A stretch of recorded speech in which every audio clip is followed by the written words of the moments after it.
Hey everybody, Who's Your Jedi here with another review for you. This time I'm talking episode 5 of Gotham.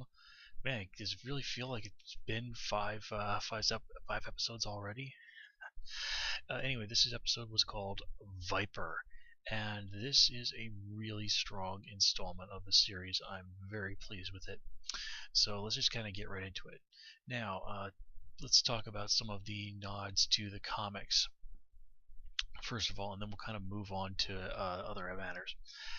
Uh, Now, of course, the big one this episode is the drug that we see. It's called Viper through the course of the episode, but when Bullock and Gordon are talking to the professor, he mentions that Viper was just the name of the first generation of the drug, and then he throws out that they've refined it, made it even better and more powerful, and that this version of the drug is called Venom. Now, when they posted a clip of the show a few days ago, showing that convenience store scene where the clerk is talking about, the guy ripping the drug out of there. I mean, ripping the ATM out with his bare hands. I posted the comment like, "Oh my God, is this Venom?" And judging by the response that other people had to that comment, apparently I'm really not the only one who thought that, and I was so happy to see that yes, this was Venom. Now, if you don't read the comics, you suck. Um, Additionally, Venom is the super drug that gives Batman's enemy Bane his superhuman strength, and Venom has been something that's been running around in the comics for somewhere in the neighborhood of about 20 years or so. So if you know your Batman lore, you understand that this is pretty significant stuff. Now, I don't think this is any sort of foreshadowing that we're going to see Bane on the show anytime soon. If I remember correctly, Bane was a character who was portrayed as being actually older than Batman, but not super older than him. At most, Bane would probably be at this point mid to late teens. And well, if you know Bane's origin, yeah, he's sitting on his butt in a prison in the Caribbean right now. So yeah, we ain't seeing Bane on this show anytime soon. Now, the other thing about that scene at the convenience store, the guy goes, blah blah blah, something mortal to the clerk, and then the clerk mouths off to him like, "Yeah, whatever, Zeus." I'm pretty sure this was meant as a bit of a shout out to the Batman villain Maximus Zeus, who's basically a crazy guy who thinks he's the Greek god Zeus, inspired by the character of King Tut from the '60s Batman show, if you're familiar with that. And old Maxie Zeus is a character that I have a bit of a soft spot for, just simply because he's so ridiculous. And two, there was an episode of Batman the Animated Series that I thought was pretty darn good, given just what a silly character Maxie is portrayed as in the comics. But the Batman the Animated Series did a really, really great take on him that I enjoyed. And also, oddly enough, one of the other writers who's actually done a more serious take on Maximus Zeus and done really well with it was, of all people, Kevin Smith. Anyway, so let's see. Trying to think if there's anything else from the comics. No, that's the main stuff from the comics. So this is mostly a plot episode. This is moving things forward. So we don't really get little beats of characterization, but that's really not what at the forefront.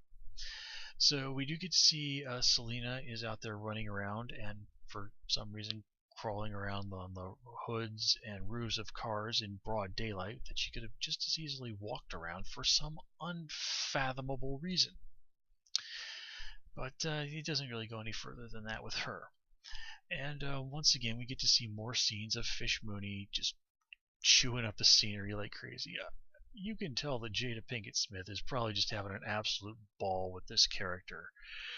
And what I really liked is how at the end we find out that she's formed an alliance with the Russian mobster that works for Falcone, and I totally did not see that coming. I was genuinely surprised by that, and I love when shows are able to pull twists like that that I just don't see coming, but in retrospect make perfect sense. Chamomile tea. Now, another thing, we get to see a little bit more of Liza. Fish's protege, and we get to see her meet Falcone for the first time. And I'm kind of interested to see more of Liza. I'm wondering if maybe she might not be the protege that Fish really. I kind of wondering if Fish might be one of those people that sort of ends up engineering her own downfall just because she displays a surprising talent for cranking out competent proteges. I mean, we've already seen that Oswald is a lot more dangerous than people give him credit for most of the time, and it looks like Liza's shaping up to go that way as well. I also really like this scene where you see Falcone and Liza meet, and Falcone basically kind of makes a complete and utter fool out of himself. I mean, it's really not what you would expect from, the scariest, meanest mobster in all of Gotham City. Once again, I just look at this guy and it's like, I can't believe that's the freaking voice of Caesar from Fallout New Vegas. And I know I've mentioned that before, but again, that's just one of those things that I really get such an enormous kick out of. Let me see here. Let's go and talk about Maroni here. Now, as a character, there's not a huge amount to say about him, except he's not the only mobster in Gotham who, if you really think about what he's doing, is probably engineering his own downfall. And look at what Maroni does. He says, I want you to go and attack Falcone, and his lieutenant is like, boss, like robbing this casino and stealing a few $1,000 isn't gonna hurt Maroni very much. I mean, Falcone much.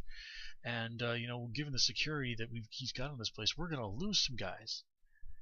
And Maroni is like, whatever, just do it. I want to make Falcone look bad. Now think about this from the perspective of of Maroni's lieutenant there. It's like, wait a minute, I've just told my boss that this is a terrible idea, and he's sending me and the guys off to do something that's almost certainly going to get at least a few of us killed. And why? For his petty bullshit.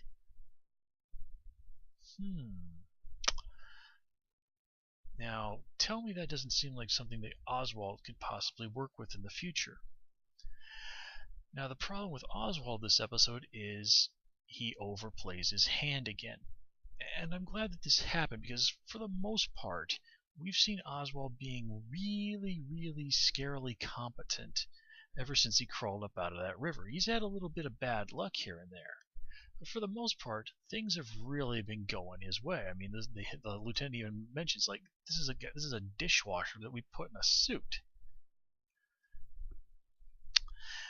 So Penguin is definitely on his way up, but he's still gonna make mistakes. He's still got things to learn. And again, we've seen that he has a tendency to overplay his hand, and that this bites him in the ass.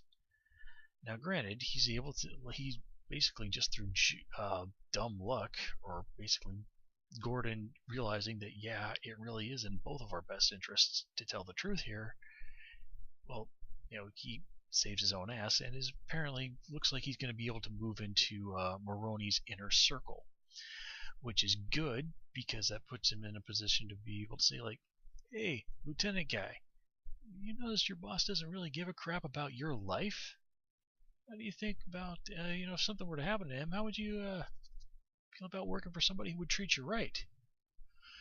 Also, Penguin is now under Maroni's protection, almost certainly. He has a lot of information that's of use to Maroni, and that basically means he's got a chance to actually keep breathing in Gotham City once word gets around that he's still alive. So, Oswald stumbled, fell, got himself some bruises, but at the end of the day, he did still walk out ahead. And of course, this all complicates things for Gordon even more.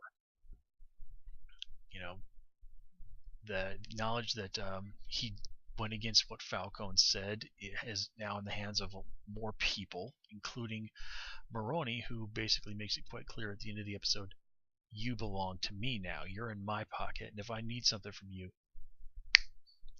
I expect it from you. And one thing that I really liked about this episode, in relation to Gordon, is when we start off with this episode, he's with Bullock at that food cart, and they're just like talking and shooting the breeze, and they're actually getting along oddly well. Which, given the conflict that we've seen between these two, like look at the first episode. Bullock says, like, if you don't go and kill that guy, Falcone's gonna order me to kill you, and I'm gonna have to at least try. And you kind of have to wonder if maybe Gordon doesn't in some way see Bullock as being emblematic of Gotham. He was asked the other episode by Bruce Wayne, do you think Gotham can be saved? And he says, I think we should try. And the thing about Bullock is that Bullock is not an evil person. Bullock is a guy who has basically bought into the system in Gotham. He believes in this is the way the world works, and if there's to be anything other than chaos in Gotham, this is how it has to be. And if this is how it has to be, then, well, sure, why don't I grab a little bit for myself? Because, hey, that's what everyone else is doing. Now remember, in the comics, while he's at times an ambiguous character, at the end of the day, Harvey Bullock is meant to be a good person. Not the nicest person in the world, but he is one of Gordon's allies and a good cop. So you have to wonder if Gordon doesn't think if maybe he can try and basically kind of wonder if maybe Gordon can't see if I can get Bullock to kind of come around a little bit, then maybe there really is hope for Gotham. Now, I don't think this has even really dawned on Gordon on a conscious level, but I think he has kind of realized that Bullock does not have to be his enemy, that he can count on Bullock to help him actually get some genuine justice in Gotham.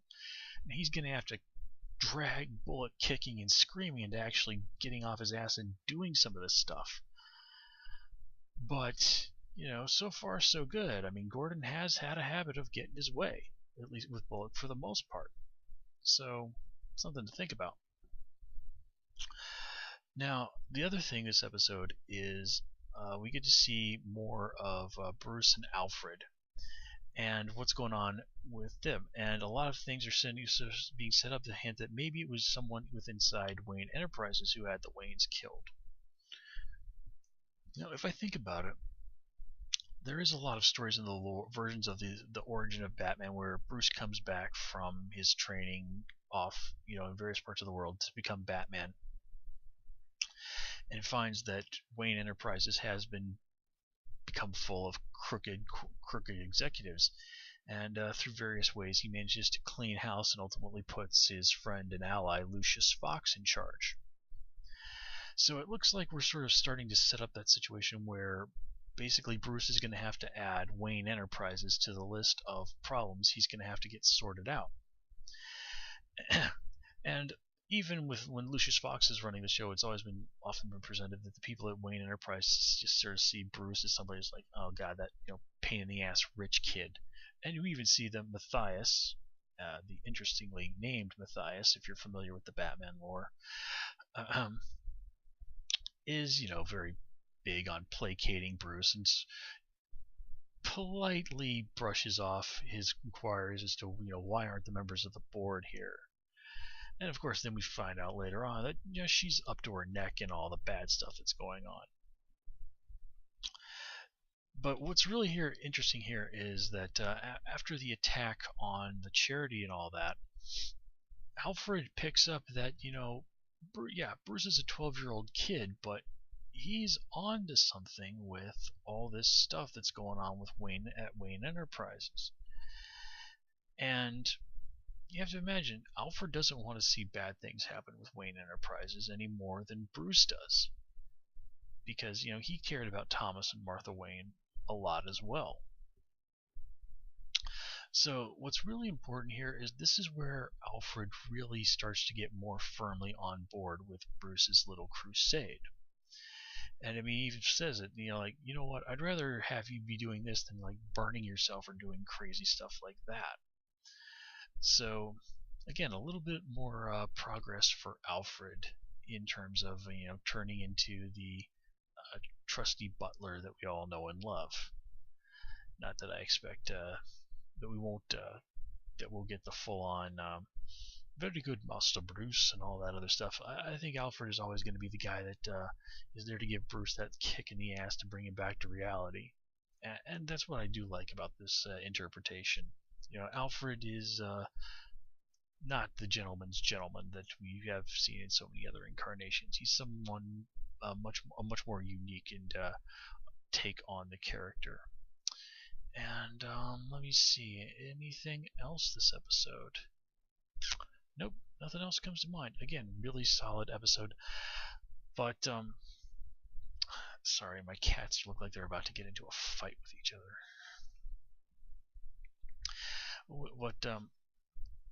And my cats are fighting each other. But yeah, I'm going to try and ignore them and finish my sentences here. But anyway, one thing though, I was looking at the preview for next episode. Jeez, why do I check Tumblr after I watch these episodes?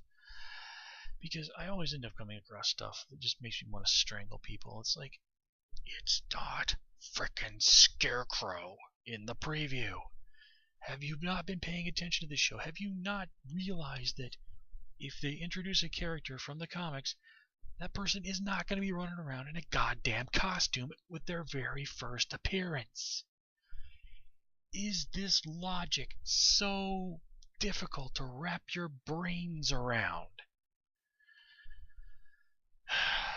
And why in the world is Scarecrow going to be babbling on about stuff like, are you the spirit of the goat? I mean, does this seem even remotely like anything that Scarecrow does?